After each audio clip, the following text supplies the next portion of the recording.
আসসালামু আলাইকুম। সবাইকে রমাদান মোবারক। সবাই কেমন আছেন? নিশ্চয়ই ভালো আছেন। ভালো থাকেন, সবার জন্য দোয়া করি। পাকোড়া বানাবো, সেটা আজকে আপনাদের সাথে শেয়ার করব।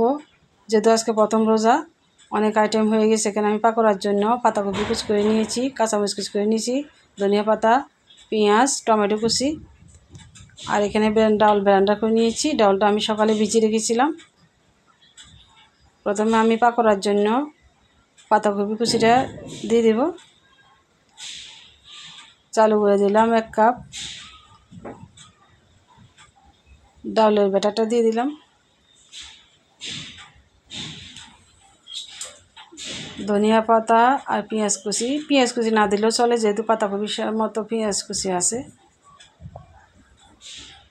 কাঁচামরিচ লাল আর সবুজ দুটো মিলে দিলাম।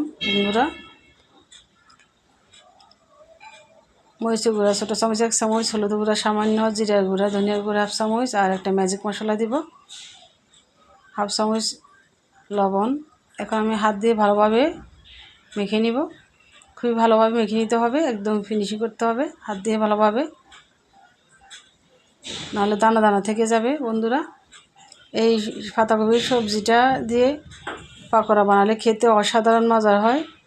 আমি তো প্রায় সময় বানাই, শীতের দিনে আসলে এই পাকোড়া সবজিটা দিয়ে আমি বানিয়ে থাকি। হয়ে গেছে আমার পাকোড়া বানানোর সবজি মেশানো। এখন চুলায় একটা প্যান বসিয়ে দিব। তেলটা গরম হয়ে গেলে আমি এক এক করে সব দিয়ে দিব। এটা আপনারা আপনাদের পছন্দ অনুযায়ী দিবেন। আমি আমার পছন্দ অনুযায়ী দিতেছি। পাতলা করে দিলে হয় কি, মুচমুচে হয়, খেতে খুব ভালো লাগে। আর আমার বাচ্চারা একদম সবজি খেতে চায় না। আজকে আমার 2 মেয়ে রোজা রেখেছে, আমরা 2 জনে রেখেছি, তো আমরা 4 জনে আজকে রোজা। সবাই দোয়া করবেন আমার মেয়ের জন্য। ছোটো মেয়ের বয়স 9 বছর।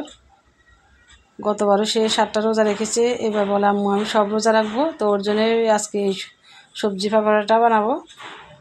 ও তো সবজি একদম খেতে চায় না, তো 1 পিঠ হয়ে গেলে আমি অন্য পিঠ উল্টে দেবো। আমার প্রিয় বন্ধুরা, যাদের বাচ্চারা সবজি খেতে চায় না, তারা ব্লেন্ডার করে এভাবে সবজি দিয়ে পাকোড়া বানিয়ে খাওয়াতে পারেন।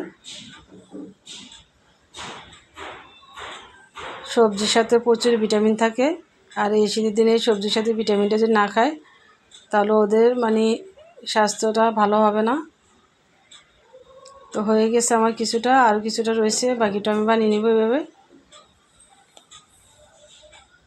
সবার জন্য দোয়া করি, সবাই যেন ভালো থাকতে পারে, 30 রোজা রাখতে পারে, সুস্থ থাকে। আল্লাহ যেন সবাইকে সুস্থ রাখে।